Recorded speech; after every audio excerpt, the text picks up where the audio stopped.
So nice to be here and to be invited to this wonderful session. I'm going to just pull up my slides here to get myself going. Well, again, it's wonderful to be here today. My name is Bianca Frogner, and as Ed mentioned, I'm at University of Washington in Seattle, and I will be talking today about current and ongoing challenges of the health workforce. Before I start, I do want to just give a brief disclosure about funding, that some of the work being presented today is funded by some funds from the Health Resources and Services Administration, which funds many studies in the center that I direct, the Center for Health Workforce Studies. I have no other relevant financial disclosures to provide. And just so you have a little sense of who I am and where I'm coming from on this conversation, I speak as an only child and a daughter of parents who are approaching 80 years old. They're up there on the right-hand side of my screen. I certainly have been aware of the idea that I may be the one who helps to care for them as they get older. And I have thought a lot about the healthcare system in which they will age into. And my parents are both immigrants. My mom is from Japan and my dad is from Norway. And I've often thought about the healthcare system from which they were coming from versus the one in which they are aging in here. So that makes me of mixed race background, and I'm a cat mom. My cat is there behind the flowers there, with minimal family in the US. And as I'm getting older myself, and while I have a husband, we don't have children. And I often think about, what is the healthcare system I'm going to start to age into? And so I certainly am very keen on better understanding how to strengthen our healthcare system, which very much involves caring about and thinking about the lives of healthcare workers themselves.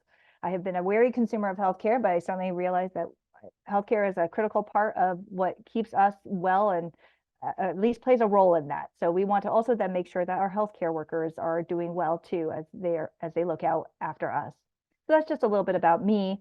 And then the Center for Health Workforce Studies that I direct, or CHOOSE for short, I am fortunate to work with a wonderful team of people. We have been in the Department of Family Medicine for the last 25 years or so. We happen to sit there, but we certainly study healthcare workers across the span of settings, as well as multiple occupations. So we're not only thinking about family medicine or primary care, we certainly think about long-term care and other workers across the spectrum of the healthcare industry. And so if you want to learn more about us, there's just a website there. But I do want to mention that we are one of 7 sites that have 2 grants from the Health Resources and Services Administration under what's called the Health Workforce Research Center program, where each of our centers have different theme areas. And the colleagues that Ed mentioned at the beginning that mentioned me as potentially a speaker, are colleagues who are part of the UCSF Health Workforce Research Center on long-term care. And so they are part of this grantee program that we are part of. And I certainly encourage you all to take a look at the great work that they're doing on long-term care, as that's going to be a theme that you'll hear me talk a lot about today. And in general, there are many wonderful studies coming out about the health workforce, and you can find a lot of our reports at the Health Workforce Technical Assistance Center, which is that first link there. And I'm happy to provide all my slides at the end for anyone who's interested, or maybe they're already published and available. So I'm going to just jump right in. As Ed alluded to at the beginning, the healthcare workforce certainly took a hit during the COVID pandemic, but some of these trends did not necessarily start during the pandemic.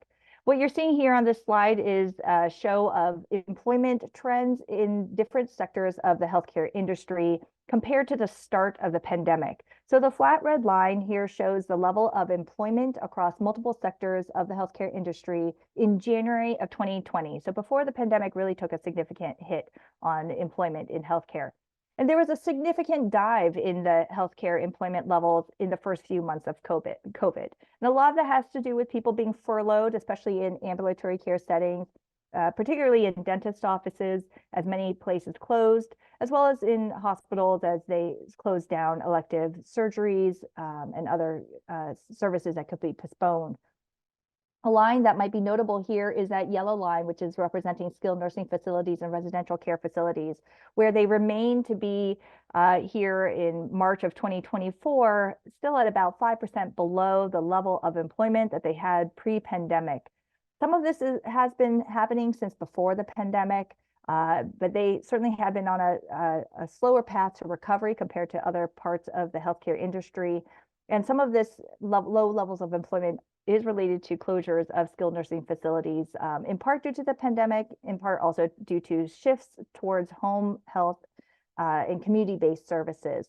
But I do want to note that some parts of the healthcare sector are improving and even faster than other parts of the economy. The other parts of the economy is noted there by the black dotted line for total private sector. And you'll see that the home health care services is growing quite well, as well as offices of physicians and other ambulatory care settings. So this just hopefully gives you a little bit of a landscape of really quickly what has been happening in the last few years, but I'll dive more into this as I go along. And I do want to note that hospitals in particular have taken about 30 months to kind of cross that red line. And that was one of the sectors that had among the slower areas of recovery. So there are about 17, almost 18 million people who work in healthcare in the United States.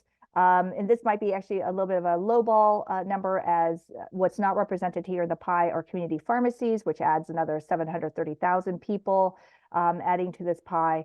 But it is worth noting that the healthcare industry can be divided up in many different ways, and this is just one way to look at it. But hospitals is a major employer of healthcare workers. But another third or so of our healthcare workers work in some kind of an ambulatory care setting, whether that be in physician offices, federally qualified health centers, or even medical and diagnostic labs.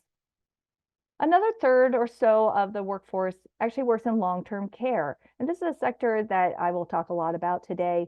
And home health and skilled nursing facilities are among some of the dominant players, as well as other residential care facilities where there may not be skilled nursing care, but there is care required 24 hours a day. The same 17 million people can be divided up by what occupations that they sit in. And when I say occupations, these are really titles that have been defined by the Bureau of Labor Statistics and the census over time. So there are many occupations and roles that people play that are not illustrated in here. But I just want to give you a flavor for all the different kinds of people who work in healthcare. Because a lot of times when we talk about the health workforce, the first group that people think about are physicians or RNs. And physicians are about 3.6% of this 17 million pie, and they are an important group of workers, as what they do and how they operate in care in the healthcare industry does drive some of the decisions around who else is on the healthcare team. And I'll also note that RNs also are another 15% of that pie, and they are the single largest occupational group, which is another reason why we hear a lot about RNs. However, I'm going to again talk a lot about healthcare support workers, many of who work in long-term care. And this is a group of people who have titles like aides and assistants, or nursing assistants, medical assistants, home health aides. And when you look at them in aggregate, they're a very large and sizable group of the healthcare industry. They're about 1/4 of the healthcare industry. And there are other workers too that kind of get grouped into other categories, like non-direct care workers that do play an important function in the healthcare industry, like providing food services in skilled nursing facilities or in hospitals, or maintaining the grounds and providing janitorial services. So all of this is just to say there are many people who work in healthcare, but today I'm going to talk and concentrate a lot on the assistants and aides. And one of the reasons why I'm focusing on them is that according to the Bureau of Labor Statistics, healthcare support occupations, so that 20% of that pie, is projected to be among the fastest, actually the fastest occupational group over the next 10 years. This is competing with computer and mathematical jobs. And we do, I think, hear a lot more in the news about the growth of computer and mathematical jobs. But we don't hear a lot about the growth of healthcare support workers. And I think it's important to understand who they are and what's happening to them, as they are significant players in the healthcare industry. But generally, healthcare is it tends to be a job engine for the economy. You can also see that healthcare practitioners and other technical support jobs, so these are your physicians, your nurses, your pharmacists, your dentists, they are also in the top 3 occupational groups expected to grow quickly over the next 10 years. So I want to shift gears just a little bit to talk a little bit about diversity. The healthcare workforce, oftentimes we hear, or at least I hear, is that the workforce is not very diverse in healthcare. I think the challenge is, and I hope what you walk away from today is to ask the question, where is the workforce not diverse and where is it diverse? Because the health workforce is actually quite diverse. But where we see diversity is in our low paid jobs. And this raises a lot of concerns because of the low pay that workers are experiencing. And we know that workforce diversity is very important in healthcare because it's a way in which we might be able to reduce health disparities and ultimately achieve health equity. The idea is that as patients walk in the door, that they see someone like them, that looks like them, that understands the life and circumstances in which they have, their lived experiences might translate better if the healthcare workers actually understand where they're coming from, and that this might in turn result in patients being more interested in seeing their provider, being more open with their providers, and ultimately getting the care that they really need that's tailored to their needs. So we need a diverse workforce. And we just don't see that diversity consistently across the healthcare spectrum. And just to prove this a little bit more, one of my colleagues, Jeanette Dill at University of Minnesota, and Mignon Duffy, another sociologist, colleague of hers, did this wonderful paper talking a little bit about Black women's employment in the healthcare sector, but was looking at the distribution of racial and ethnic diversity across the healthcare spectrum and talking about how structural racism has really contributed to why we're seeing Black women in particular being very highly represented in our long-term care settings. There's a long history behind slavery and Black women serving in caring roles that is still translating to today in our society.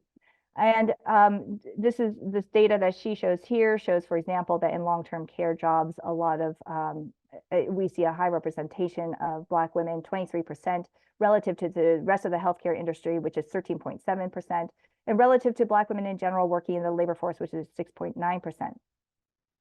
And where it's not as clear in here, but certainly other data that I have looked at where we see a high level of representation of women of color in particular are in our aid and assistant jobs combined with the licensed practical nurse positions, where you can see where the rest of the healthcare industry has 46.2% of women who are white working in healthcare. We have only 39.8% of white women in these aides and assistant jobs.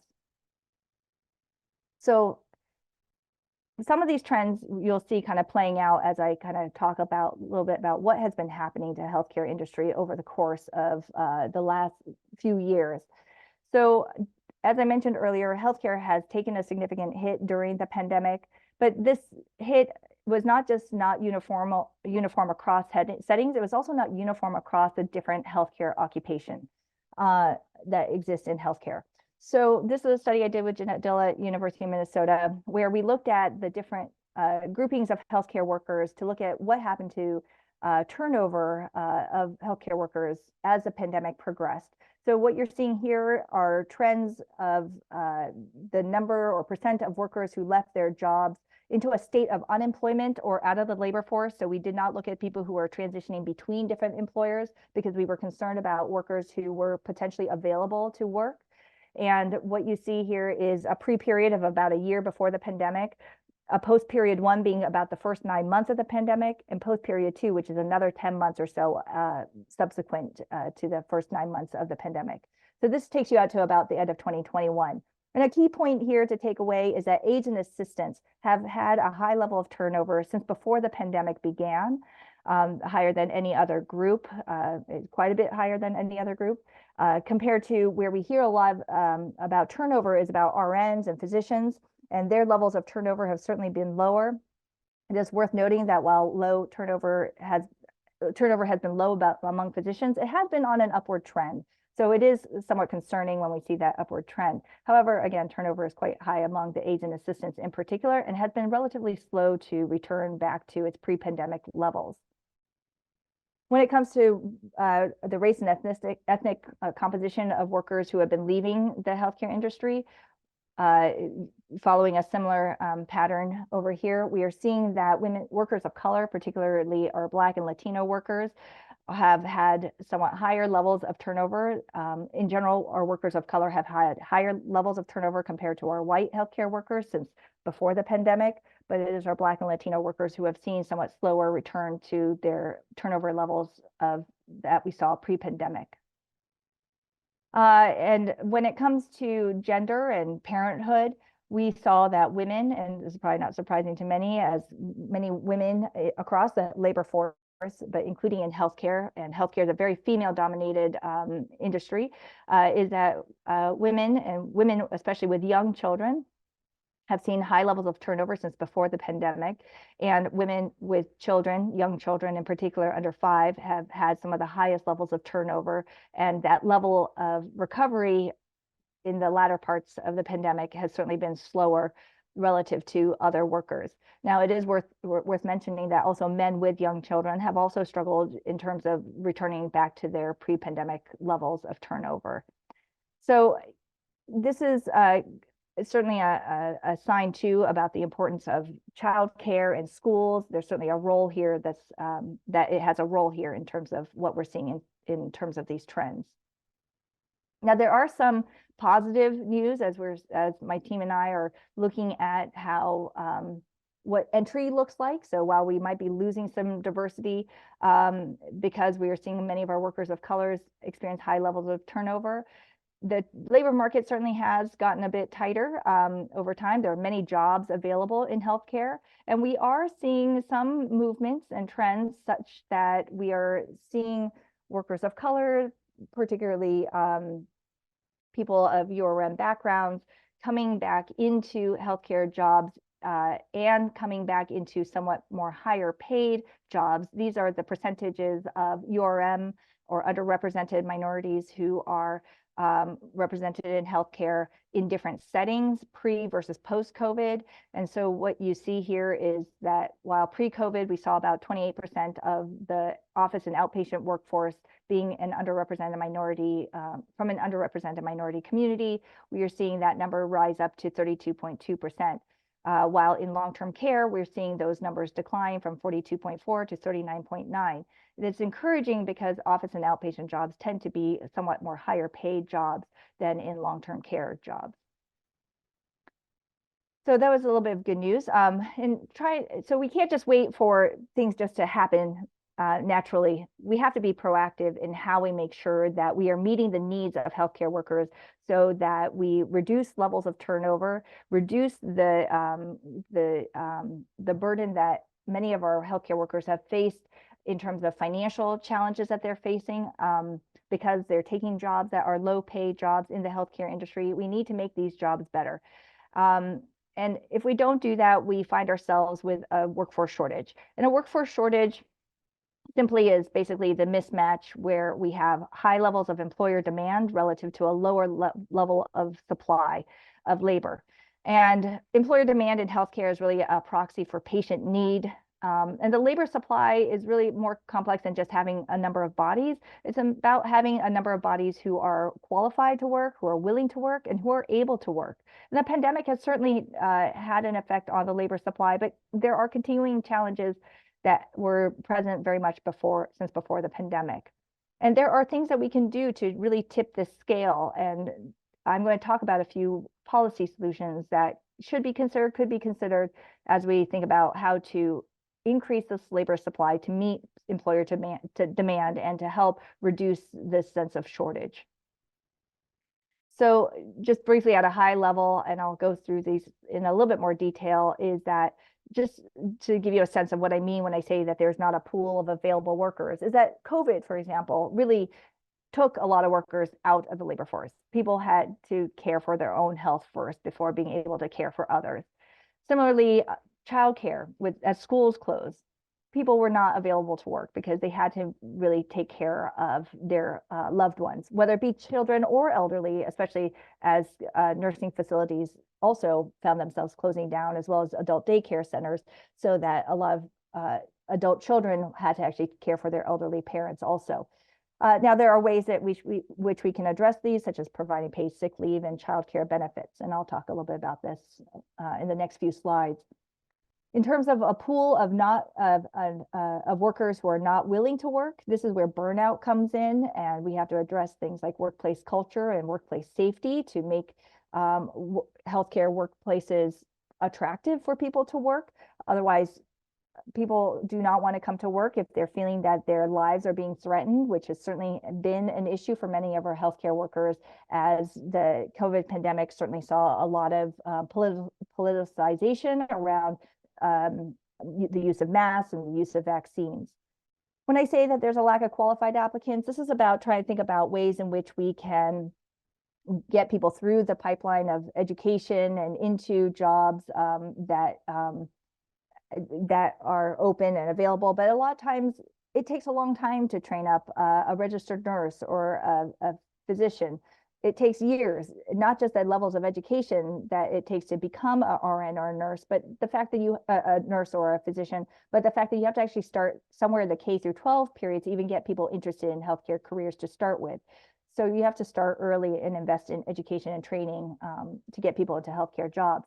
However, where we do have workers, we have to make sure that they are allowed to do all the things that they're trained to do, meaning that we have to look at scope of practice regulations and make sure that we are allowing people to work at the top of their license. But let me dive into a few of these things quickly. I know I'm coming close to the end of my time here. And so when I talk about wages, and I haven't talked a lot about it yet, I have alluded to the fact that people in long-term care facilities, especially in support care jobs, are paid less than others in the healthcare industry. And that's what this figure is really showing that the median level of pay, hourly wages for healthcare support workers is the lowest in these long-term care settings, is the lowest for healthcare support workers. It's certainly much lower than the $20 an hour mark that I think some of us look at as a potential benchmark for a more livable wage. So we need to, in other words, value the services of these workers. And that is one way in which we can try to increase the supply of workers, is by paying them more. But wages are not the only way in which we can value workers. We can also provide them other kind of benefits that put money back into people's pockets. And one example of that is providing health insurance, as well as providing paid sick leave. In this graph here, I'm showing some early work that I've been doing with my team, where we looked at the level of uninsurance among healthcare workers across different settings. And while the top line shows the level of uninsurance versus Medicaid and other health insurance for all workers across all industries, and it's at 11%, that's about the level of uninsured workers in this data set.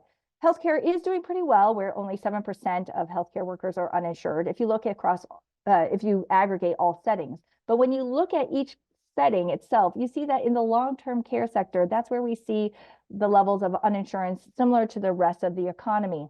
And I just find this to be really troubling when people are working in the healthcare industry and they do not have health insurance themselves. And this is contributing to people looking for jobs elsewhere where they can get health insurance coverage. Childcare. We are hearing a lot about childcare, and it's important for folks to be able to afford childcare in order to go to work. And as I mentioned earlier, healthcare is a very female-dominated field, and so therefore childcare is very important. And this is just a figure that shows the median annual price of childcare for just one child. And certainly there are a lot of people who have more than one child. And if you look at the top line there, it shows that infant center-based childcare costs about $15,000 for one child. And when you think about people who are making less than $20 an hour, and say that $20 an hour, maybe they work 2,000 hours a year, that's $40,000, and 15,000 of that is going towards just caring for one child. So those numbers just scream out to me, and probably to many of you, as I can see with some of the emojis, is that childcare and thinking about ways to provide it in an affordable and accessible way is important. And there are facilities that are healthcare facilities that are starting to think about ways to provide childcare on site, or to partner with childcare institutions or facilities to prioritize healthcare workers and their ability to get their children into those childcare settings. We also have to provide affordable housing. That's certainly something that comes up often, is the need for affordable housing for healthcare workers. And there are some creative ways in which hospitals are buying up duplexes to provide employee housing. There are developers who are prioritizing healthcare workers and getting them into this housing. But certainly, a critical area of need is to provide that affordable housing that's near work, because people are, especially our long-term care workers, are finding themselves using public transportation at a much higher rate than other healthcare workers. So affordable housing, along with thinking about ways in which people can get themselves to work, is critical. And lastly, we need to invest in career development. Retention is important, and people want to feel like they're valued over time. And again, one way to do that is providing them dollars, providing them benefits, but we also want to make sure that workers feel like they're invested in. And some of that is trying to train people up into jobs where they can be able to expand their skill set, maybe take on some more leadership positions. And apprenticeships are a growing model that is showing up in healthcare. It's not used very widely, but it's certainly something that we're seeing being used in federally qualified health centers to train up medical assistants. We're seeing experimenting here in the state of Washington, trying to train up nursing assistants into licensed practical nurse positions. We just don't have a culture of doing apprenticeships very much in healthcare, but I think there is growing evidence that shows that this is a great way to invest and show that there is a desire by employers to keep their workers by providing them opportunities to learn on the job and get paid to do it, because it's too difficult for many of these workers to go back to school, take time off when they have a family to feed, and to go back to school, let alone the challenges with the high cost of education. So with that, I'll wrap up. And I hope that you take away from my talk today that healthcare is a big industry with many different kinds of workers, and that supportive roles are playing a very important role in healthcare. And that this is where we find a lot of diversity in our healthcare workforce. But we need to make sure that we're not just building a healthcare system on the backs of women and marginalized populations. These are people in very low paid jobs. And we need to do more to try to increase money back into people's pockets, not just through wages, but through other benefits. However, we do need the political will to actually make some of these structural changes. So with that, I'll stop there and appreciate your attention.